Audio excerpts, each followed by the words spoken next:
All right, I think we're live. So, my name is Sarah Hollandsworth, and I'm here on behalf of Flute World.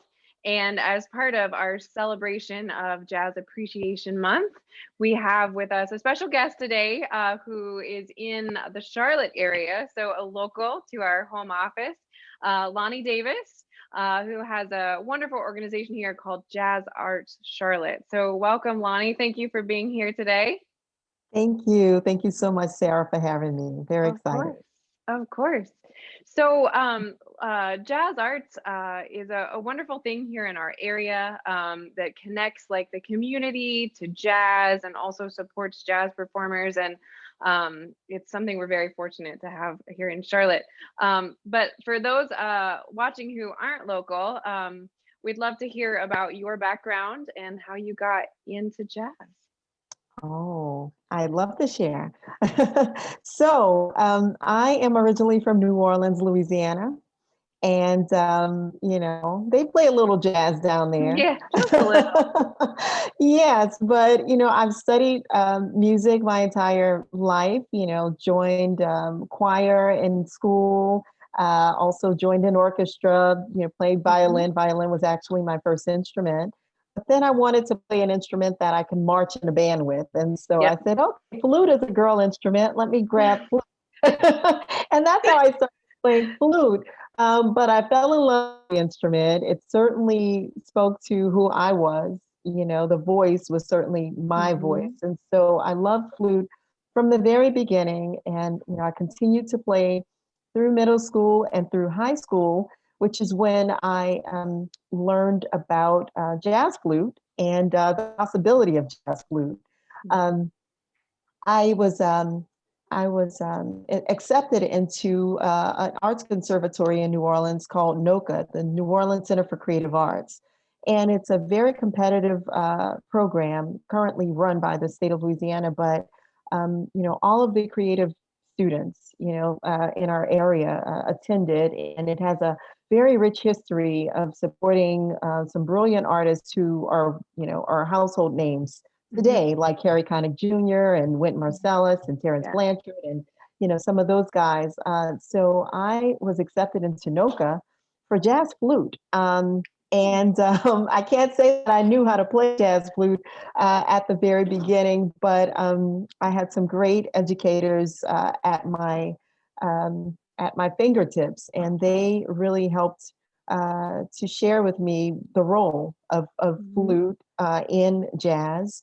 And I also fell in love with jazz flute and flute being a part of the jazz repertoire and Yeah. a jazz ensemble. And so I continued to play not only classical flute but jazz flute through college. I studied jazz flute performance at the University of New Orleans with Ellis Marsalis, the patriarch of the Mhm. Marsalis Yes. family. Yeah, and that's where, Wow. yeah. So that's where I met my husband, who's a jazz drummer, and Nice. Yes. yeah, he's a co-founder of Jazz Arts Charlotte, and the Mhm. rest is history. Oh, that's amazing. Were there, as you were first like learning about jazz flute, were there any particular artists that you listened to a lot or people you think of as influencers for you and your style? Absolutely. So the very first jazz song that I learned was Swingin' Shepherd Blues by Mo Kaufman. Okay. And it's a slow blues. It was certainly the perfect song for a beginner, jazz player. And the blues is always a great place to start, but that's where I started. But jazz and music they're all it's a language, and so you have to listen to a lot of jazz. So I immediately started to really dive in to hear what jazz flute's supposed to sound like. So some of my favorites from the very beginning were Hubert Laws, Yeah. uh, Bobby Humphrey, Joe Farrell, Dave Valentine, Frank West. I can go on. Herbie Mann, Yeah. of course, Yeah. Yusef Lateef. And Yep. so those were my absolute favorites, and I still listen to those individuals today. And of course, there's some more modern players that I love today as well. So yeah, that was very helpful to hear, you know, their different interpretations of you know, the voice of the flute with the jazz ensemble, and that's what any young, you know, beginner player needs, you know, when they're starting out. Right. I think that's so interesting that for me, it seems that that's one of the things that separates maybe sort of the more classical track of learning to jazz is it's so important to listen. I mean, and not that it's not important in classical music as well, but the, you know, the listening and learning the chord changes and everything, it seems like a really important part of the process, especially I would imagine for Yes. young people as they get started. So Yes, yeah. It's definitely a language, and the only way you're going to learn the vocabulary is if you do a lot of listening. yeah. So, So you're from New Orleans, which is like the heart of jazz in America, probably. I would say that's fair to say. And Mhm. you found yourself in Charlotte, I believe, after Katrina, correct? Yes, that's right. And so I have to imagine that was probably a bit of a culture shock when it comes to like the music scene here versus what you were used to in New Orleans. And so that's been you know, probably that's probably been a long journey for you here in this area. Yes, it's been a beautiful journey as well. When we Yeah. moved to Charlotte, we, you know, didn't know anyone, but just assumed that there would be a bustling and thriving jazz scene. And that really wasn't the case back in 2006. I mean, there are, you know, many, you know, Yeah. brilliant musicians, but just not a thriving jazz scene. And so it was only natural about, you know, after a couple of years for both my husband, OC, and I, to want to utilize our experiences and our resources to help to build jazz scene and a jazz community and connect people through the music here in Charlotte. And so that's Hmm. what we did, and we launched JazzArts Charlotte in 2009. Yes. And you certainly have done that. I would say it's been hugely successful and it's been fun to watch it grow over the years. So Mhm. for our viewers who aren't familiar, tell us a little more about Jazz Arts Charlotte and what you guys do there. Sure. So Jazz Art Charlotte is a, you know, jazz organization, nonprofit, 501(c)(3) here in the Charlotte area. Our mission is to connect the community and develop a jazz audience through quality education, performance, and musician support.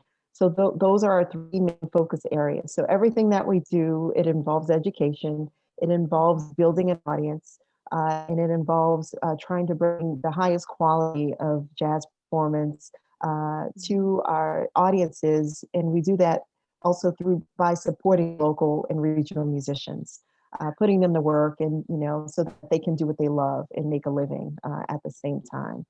And so we have everything from summer jazz camps and jazz youth workshops for students, for young people.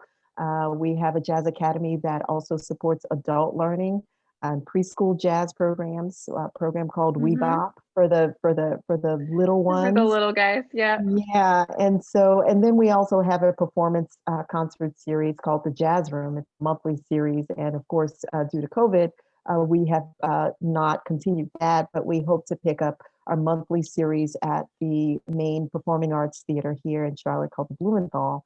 We will continue that in the fall. So, and we've built a tremendous audience for jazz here in Charlotte, Yeah. and so we're just thrilled with the results. The community has supported us greatly, and we're now in our 11th, almost 12th year of existence. Mhm. Yep, And congratulations. That's thank you, thank that's you. amazing. It's amazing. Yeah, so we, you know, we have a lot of other, you know, big goals ahead of us in ways that we want to continue to grow our audience, and, you know, Mhm. very interesting partnerships that we hope to get off the ground this year. So we're very excited, you know, Yeah. about what we, you know, what we hope to do in the near future. Yeah. Awesome. Well, that Yeah. kind of leads me to my curiosity about how the last year has, you know, impacted both you as a performer and your organization. I know musicians have been hit really hard, not being able to play, not being able to gig, you know, the safety around it and just things being canceled for the last Yeah. year. I feel like we're finally starting to maybe see the light at the end of the tunnel, but I'd Right. love to hear your perspective on how that's been for you and for JazzArts Charlotte. Yeah, absolutely. For myself, um, I always try to look at the positive or find the light, the Yeah. silver lining in a situation.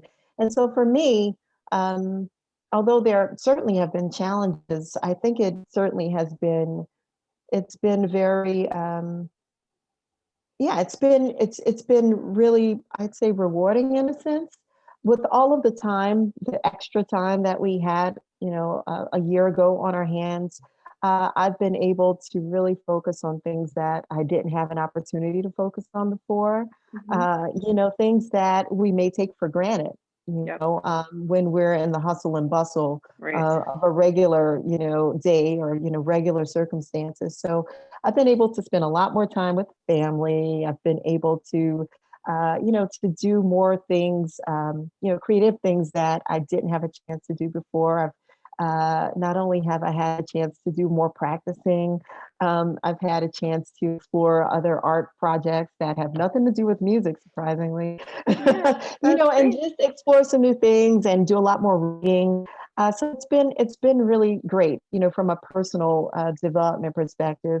From an organizational perspective, I think it has really given Jazz Art Charlotte uh, a clear focus on Nice. ways that we can support this local community and local community of musicians even greater. One of our focus areas is, as I mentioned, musician support. So we have really honed in and put all of our efforts towards supporting local and regional artists during this very challenging Hmm. time. So we've done a lot of programming that has been virtual with the musicians in mind. So we've done, performance-based programs, that were there to help continue to feature and highlight the talent here in our area, and certainly are able, being able to pay those artists for their time and their skill. And we've also done, some very intentional fundraising efforts around supporting local and regional artists, and we've been able to raise money to keep those individuals working and keep them afloat. And of course, we would love to continue to do more. And Of course. but that has been our primary focus, is to continue programs through virtual platforms Mhm. that focus on musicians. Even our educational programs have gone virtual, and we've Mhm. expanded our jazz academy during this time, just so that not only we continue to reach broader audiences, but we can support more musicians by teaching in our academy. And so, we've continued to do that, and we will, we'll move through the summer, and hopefully by the fall, we'll be able to do more in person. That will, continue to put musicians to work and keep them employed, and yeah, and bringing beautiful music, to our community. Yeah. I think it's wonderful. The the positive spin on everything, especially, when times get tough. I think that's really important. And I think you bring up a good point about virtual and how that's gonna kind of continue. I think even after we Yes. don't have to be virtual, I think it's shown us how to be more accessible to all people anytime. You don't have to be in Charlotte. You don't have to be able, to buy tickets and necessarily to a in-person event, or Mhm. anything that might have been a obstacle in the past. We've sort of, by necessity, figured out how to get around that. So I think that's kind of exciting. I imagine for you and your organization, it's opened up a lot of opportunities. Yes, it has. And we have tried to use those opportunities as leverage to really, move forward in a major way. And just within the past several months, we've received major funding, a major investment from the John S. and James L. Knight Foundation Wonderful. that is focused on technology so that we can Mhm. continue to grow our digital programs well beyond the pandemic. So we will certainly be in person, but we will continue to put out digital content and build digital audiences Yeah. in that way. So So you're right. I don't think that it's going to go anywhere because we've learned a new way to do things, and Hmm. we've learned that it's possible, and Great. to reach audiences that are not geographically close. Hmm. And I think that's a great thing because it does maintain accessibility and Great. gives you a lot more to participate in. So yeah, I think Hmm. it's a great thing. Yeah. Even it just opens up a wider community, right? Yes, Which is the whole point. Which is very cool. absolutely. So what fun new projects do you have up your sleeve right now? What are you working on? You mentioned art that wasn't jazz. I'm curious. Oh, Like, wow. Well, it's a very like personal kind of oh, thing that I'm just doing here at home, yeah. type of a thing. But I love visual arts, Uh-huh. and a lot of artists are also artistic in other ways. So I've Hmm. been doing a lot of sketching, Nice. and those types of projects. So yeah, it's great to tap into other forms of creativity. So I've been Yeah. doing a lot of that. And I've also started conversations, very preliminary conversations about, launching a jazz flute ensemble Nice. here locally, Yeah. so that it will be like a flute choir with a rhythm section. Yep. That's And great.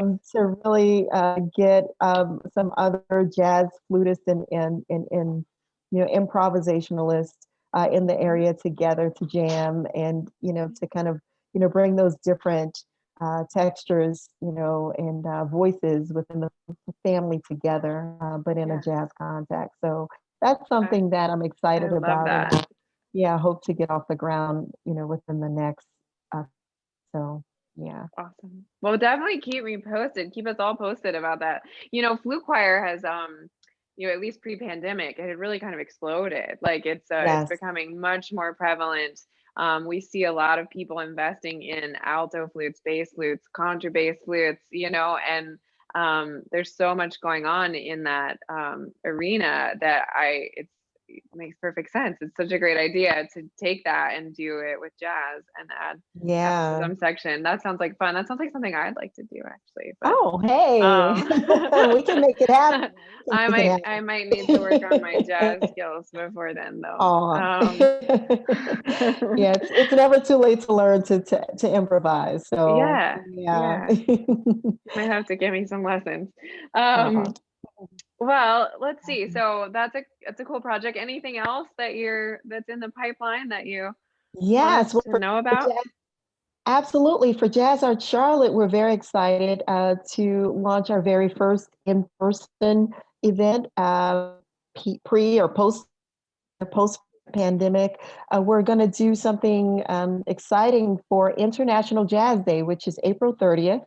Nice. And it also wraps up Jazz Appreciation Yes. Month, which is the last day of the month. It also happens to be Jazz Appreciation Day here in Charlotte. It was proclaimed Okay. as our Jazz Day at Charlotte. So we're doing a pretty cool outdoor event at Victoria Yard, uptown Charlotte, and we're going to feature 5 different jazz acts, and Okay. it's absolutely free to the public. That's Friday, April 30th, from 5 p.m. To 10 p.m. And we, of course, are going to be socially distanced, and that's going to be very safe. But we want to invite the community out to come out and enjoy some jazz and celebrate Jazz Appreciation Day with us. So that's something that's happening at the end of the month. And we're also going to launch a new online jazz streaming platform.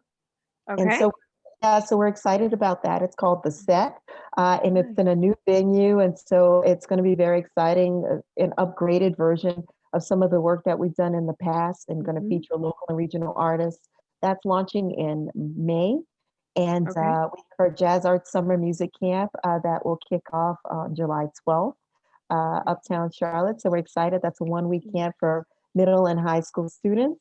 And we're planning, some exciting things in the fall. Of course, the renewal of our a jazz room concert series.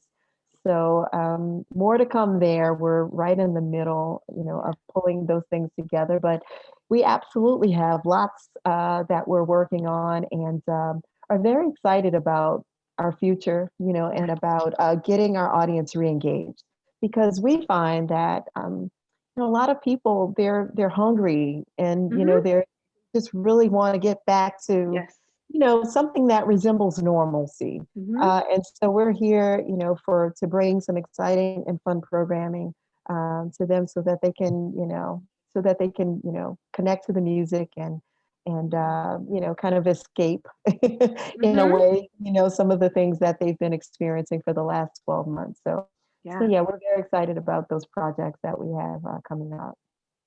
Excellent. That is so exciting. You'll definitely see me and hopefully others here on the 30th. That's great. I know Yeah, we all miss live music at this point. That's been one of the hardest things, about this yeah, is just not being able to go see live music. So yeah. I love to hear that you guys are, turning up new ideas and thriving during this time, and sort of gearing up to get us all back out to hear some jazz. So thank you for the work that you're Abs- doing there. yeah, We absolutely. Yeah, definitely it's our appreciate it. pleasure. It's our passion. It's Yeah, our love, and yeah, it's definitely fulfilling work. So we're happy to do it, great. and to meet so many amazing people and partners like yourselves, doing the work that we do. So we're, really excited about it. And we thank you for being here in the Charlotte community Of and abroad, course. to support musicians like us. We couldn't do it without you guys as well. So thank you. Well, thank you. Yeah. Mm. Well, before we wrap up, I know a lot of flutists who are curious about jazz, and also just curious about other opportunities in music. So you obviously, you're a jazz flutist, you're an entrepreneur, you've started a nonprofit, you have kind of an expansive background, a diverse background of doing a lot of different really cool stuff with the flute. So I'm wondering if you have any advice or a message to our flutists out there who are either curious about learning more about jazz and/or nonprofit work. Sure. Yes. Yes. So for any young flutists out there, or mature flutists out there that Yeah. are curious about jazz, I would say a great place to start is by listening to other jazz flutists. The most challenging thing for me initially was trying to imagine the role of a flute in jazz. Hmm. Although I grew up in New Orleans, I didn't grow up hearing flute as a Okay. part of that jazz repertoire. Yep. And I didn't really understand it and really get plugged in until I started studying jazz in school and started listening to those jazz flutists that I named earlier. So I would say a really great first step is to really embrace and understand the role of flute in a jazz Hmm. ensemble. And it can be any type of jazz, because flute, just like jazz is very expansive, jazz flute plays many roles in different styles of jazz as well. So you can, go into it from a Latin jazz perspective and listen to someone like Nestor Torres or Dave Valentine, and hear how they approach jazz and flute. With a Latin kind of approach. Or you can think about it, from a more blues perspective. Herbie Mann would be a good one to listen to. James Moody, or some of the more modern jazz flutists like Itai Chris. He's one of my favorite current jazz players, and he's Okay. from Israel. So there are a lot of ways, a lot of entry points. If you are a flutist that wants to get into jazz, definitely start by listening to some of these amazing players. And then you'll start kind of being able to connect a little bit more closely with the music, and you'll understand, where your voice can come in, and how, what role you can play in the music as well. Another thing I would suggest is um, turning, moving the music stand, kind of just Yeah. taking that out of the equation, or flipping Right. the sheet music around, and Yep. just literally just try to play what you hear, or play along with the song that you really like. Even if it's a classic, if it's a song on the radio, Hmm. try to find the melody on your flute. and start relying more on your ear. Because you might be surprised that you might actually be able to play some of the things that you hear without any music in front of you. That's how I started. I did this as a kid, you know, in elementary school. I loved like certain cartoons. So I said, "Oh, I want to learn how to play the Smurfs on a flute." So I Yeah. just, Yeah. you know, and just play the Smurfs. So I just play, you know, the Looney Tunes. And you know, as I grew older, I started playing movie soundtracks. You know, Superman. I mean, I could go through a number of them, Yeah. but that's how I started relying more on my ear. And Yeah. so when I transitioned to jazz, it was easier for me because I knew that I could play something by ear and I didn't have to depend on the music. So I think just kind of getting the confidence, you Yeah. know, of playing off the page and listening to your inner ear and just trying to match what you hear, you know, and execute it through your instrument. I think those are the first steps. And then once you can do that, even if it's the simplest of steps, you know, or simplest of melodies, I think you're on your way. So definitely you certainly start there and you'll figure it out from there. Yeah. Excellent. That's great advice. Um, Yeah. and then as far as like the sort of business administrative nonprofit side of things, like I know a lot of flutists who are looking for opportunities to serve their communities, which you are obviously a perfect example of. So what do you see for people as like a way to get sort of their foot in the door in that arena? Yes. From a community service perspective, I think, you know, connecting with local organizations Mhm. and volunteering with a local organization, a local music organization, or any organization for that matter, can be very helpful and fulfilling. Um, and I think that, you know, once they learn that you have a music background, maybe you can offer your services by just, you know, performing. If it's a education-based program, you know, maybe you can, you know, volunteer by teaching. You can go into Mhm. the schools, connecting with band directors, letting them know that you're there to maybe support the flute section. You know, I'd love to, you know, help you with your flute section and you know, help them with any music that they may need support with. I think all of that, you know, falls under, you know, community engagement and community Mhm. support. If you want to learn more about how to run a nonprofit, I would certainly say the development, the volunteering, the volunteerism is definitely the way to go, and you'll learn a lot. You know, Yeah. just by being, you know, kind of playing along with and working with a very well established organization. That's actually how I started as well. I actually worked for another arts nonprofit organization, but I also volunteered with our ballet Okay. as a ballet docent, and I learned a lot about arts education by Mhm. doing that, and those all collectively gave me the skills that I feel like I need to be able to launch an organization. So being a volunteer is very important. So that's a great first step. Wonderful. Yeah. All terrific information, Lonnie. Thank you so much. For those of you watching, please check out the jazzarts.org to find out everything that Lonnie and her fantastic organization are up to. If you're local, come out on the 30th and stay tuned for more. Lonnie, thank you so Yes. much for being with us today. It's such a pleasure always. So Thank you. much Thank you so much, appreciated. Sarah. Thank Yep, you. Thank you guys. anytime. All right, we'll talk soon. All righty. Take care. Bye bye. Bye.